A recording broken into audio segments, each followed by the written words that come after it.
China's domestic passenger plane manufacturing project is experiencing significant delay. Experts say U.S. sanctions are likely to be the reason. As Huawei is running out of chips, the C919, referred to as the domestic big plane in the Chinese Communist Party propaganda, is also facing challenges in development and delivery. It's alleged to be made in China and is expected to compete with the Airbus A320 and Boeing 737. Since most of C919's key components are from the U.S., the CCP's big plane project is likely to be suspended due to U.S. sanctions. Beijing made the C919 an integral part of its Made in China 2025 initiative. Since 2008, the CCP's state-owned aircraft manufacturer, Comac, has been developing the plane largely in secret. Its first aircraft was scheduled to be produced in late 2015, but the first test flight did not take place until May 2017, and only 6 aircraft have been built for test flights so far. China Eastern Airlines will be the first customer of the C919, and a delivery date was officially announced as set for 2021. According to radio network Voice of America, or VOA, the founder of aviation industry analyst firm Indu Analytics said that the C919 relies heavily on the Western supply chain. He said delays in delivery are inevitable as the pandemic continues. CCP officials claim that the C919 has achieved a nearly 60% localization rate and will strive to reach 100%. However, VOA quoted the senior advisor from CSIS, Scott Kennedy, that the C919 is only nominally a domestic aircraft because all the components that make it fly come from the supply chain in the West, especially the U.S. For example, its engine is from CFM International, a joint venture between General Electric of the United States and Safran of France. And its key systems, such as avionics, flight control, fuel, landing gear, etc., are using the mature technology from overseas or are manufactured by Sino-foreign joint ventures. There are at least 7 U.S. firms in the list of C919's first-tier suppliers. Scott says that since the CCP is promoting military-civilian integration, the U.S. may re-examine whether technology provided to the C919 will help the CCP develop its military, and there would be a high probability of sanctions. Reporting by Xu Wenhui, NTD News. And it's not just the Senate that's trying to curb China in the lower house. Speaker Nancy Pelosi says they are considering 2 bills related to forced labor in China's Xinjiang region. If we refuse to speak out about human rights in China because of commercial interest, then we lose all moral authority to speak about human rights any place in the world. One of the bills will restrict imports of goods from the region. The other will look at the supply chains of U.S. companies to ensure no sourcing of forced labor-made products. Pelosi also mentioned that it is critical to confront the Chinese regime when it commits injustices, and that she has been doing so for 30 years. Healthcare has become a focal issue for both Republican and Democrat campaigns. This week, the Biden campaign launches $65 million worth of healthcare ads. That's as President Trump says his new healthcare plan will be revealed soon. Here's the latest on the 2020 U.S. presidential election coverage. Biden's new campaign ads show families with children who have pre-existing conditions. Their parents express fears that Trump's attempts to repeal the Affordable Care Act, or Obamacare, could drive up treatment costs for their kids. Biden claims the repeal will take affordable health care away from 100 million Americans. If elected, he plans to fully reinstate and expand the act.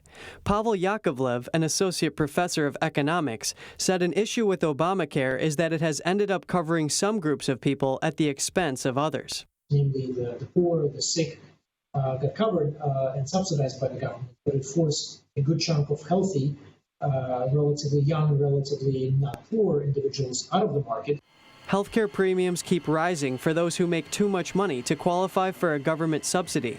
This is because they have to make up the cost for those who are subsidized and have pre-existing health conditions. Once it gets too expensive for them, some give up their health care. Yakovlev said this system is unsustainable because the fewer people that pay into Obamacare, the more others have to pay. Regardless of who's in charge, somebody has to solve the basic problem with affordable health care law is that it's actually making health insurance in some cases for some people unaffordable. For the others, yes, affordable, but again, because of government subsidies. Although the Biden campaign says millions of people will lose their health care if the act is repealed, Yakovlev says nobody can know the effects until we see the alternative that will replace the program. Trump is expected to reveal his new health care plan by the end of the month, including an executive order requiring health insurers to cover all pre-existing conditions. Reporting by Grace Coulter, NTD News. Some schools are teaching kids popular talking points from the Black Lives Matter movement as part of official curricula. In some cases, students have received handouts with cartoons that compare police officers to the KKK. Other lessons aim to teach students how to become what are called true allies of the Black Lives Matter movement. NTD's Melina Weiskup has more. Schools across the nation, from Texas to California to New York, are teaching Black Lives Matter curriculum at school, even as young as pre-K. One parent in California says he was disturbed to see that on the fourth day of school, his daughter was being taught that simply not being racist isn't enough, and that they need to be taught to become a true ally. So my daughter's depressed. She doesn't like the curriculum. They start off every day. Right now, it's the first thing. It's the fist up. It's racism. And I'm like, to me, you're coming into this community and you're telling these kids that they're racist.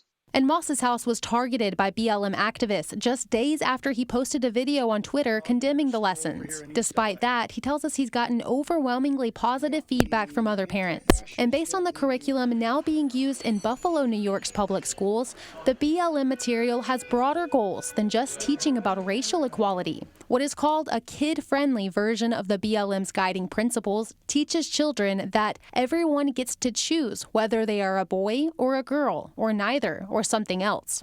Fifth grade students are taught about disrupting Western nuclear family dynamics, like how to return to the collective village that takes care of each other. And that's my whole point with this, is just to get the message out. Parents have a right to know what your kid's being taught. I mean, it's pretty straight ahead.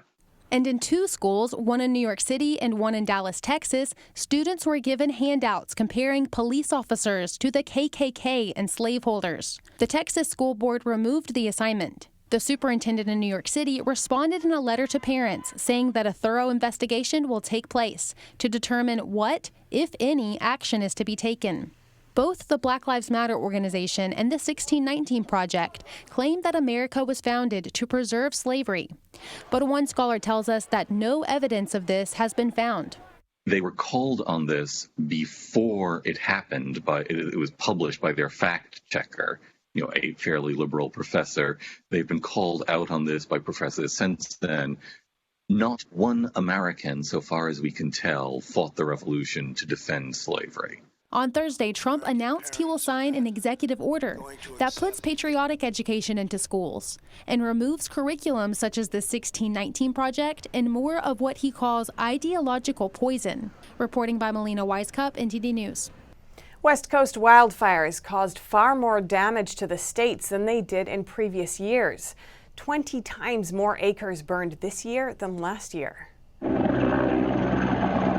In 2019, the number of burn acres in the western part of the U.S. totaled in the 100,000 range. In 2020, they've reached the millions, and the fires are still raging on. Dry conditions and strong heat waves ignited nearly 8,000 wildfires in California. They've burned over 3 million acres and destroyed more than 6,000 man-made structures. Speaker of the House Nancy Pelosi reported on the number of casualties.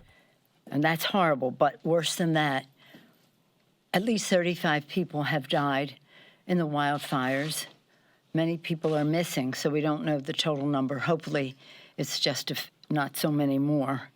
A firefighter lost his life from the fire. Over 18,000 firefighters continue to battle the 27 major infernos in California. Crews in Oregon and Washington faced off 29 large wildfires, which burned over 1 million acres across the two states. Pelosi asserted the idea that the cause behind the wildfires is climate change. So this is this wildfire, the assault on nature, Mother Nature's statement. Do something about this. Reports say warm and dry conditions could return to Northern California this weekend. In Pelosi's legislative plan, research institutions will be put in place to study the impact wildfire smoke has on public health.